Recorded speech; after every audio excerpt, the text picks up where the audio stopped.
Hey everybody, today we're going to take a look at volume of prisms. So the first thing we have to understand is what do we mean when we talk about volume of a shape? So volume is the amount of space a solid takes up.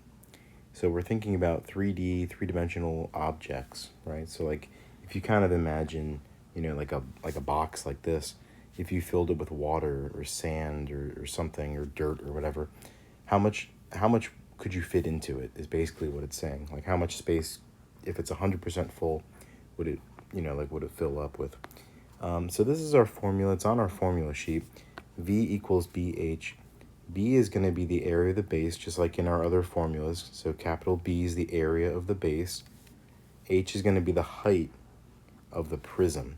So, and just as a reminder, that's from one base to the other. So if you look at your example here, you have a pentagon as a base and another pentagon as a base, and then the height is going to be the distance between those bases. Okay, so we'll do the volume equals area of the base times the height. So down here we have this lunchbox, right?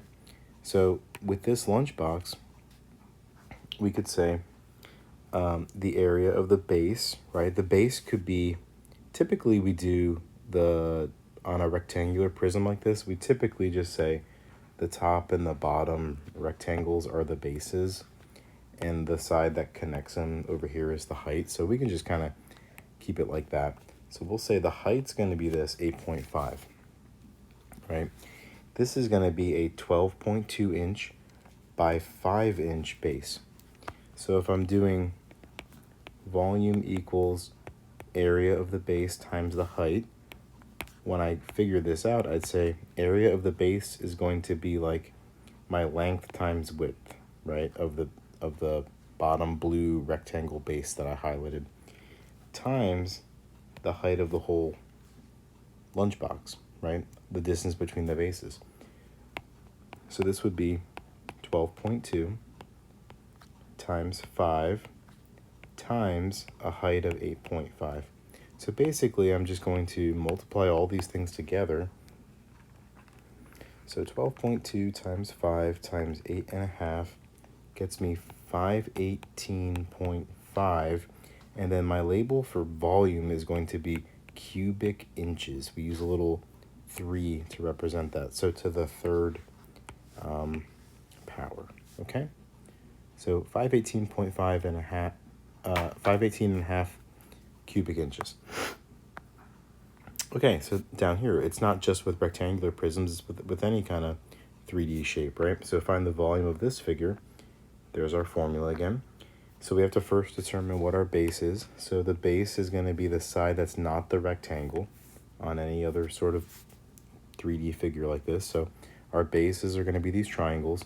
The height is going to be this over here, the side that connects them.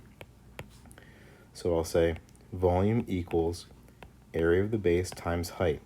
Here, the area of the base is going to be a triangle, right? So that my formula for a triangle is 1/2 base times height of the triangle.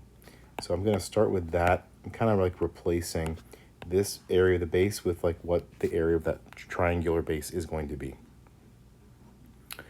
Okay. Okay, now the height of the whole thing is going to be the height of the prism, right? So for step 2, I'll say 1/2. Just focusing on that triangular base, the base of that triangle is 5.5. The height of that triangle is 2 inches, times the height of the whole prism is 4. So these 4 things all get multiplied together. So we'll do 1/2 times 5.5 times 2 times 4, and you should get 22 cubic inches. Okay, that should be your volume for that. Okay, let's go down here. Now a cylinder, we do the exact same thing. We still do the same formula, V equals BH, right? So if you think about this, well, first of all, let me highlight my bases, which are the circles, right? And then the height would be this side over here.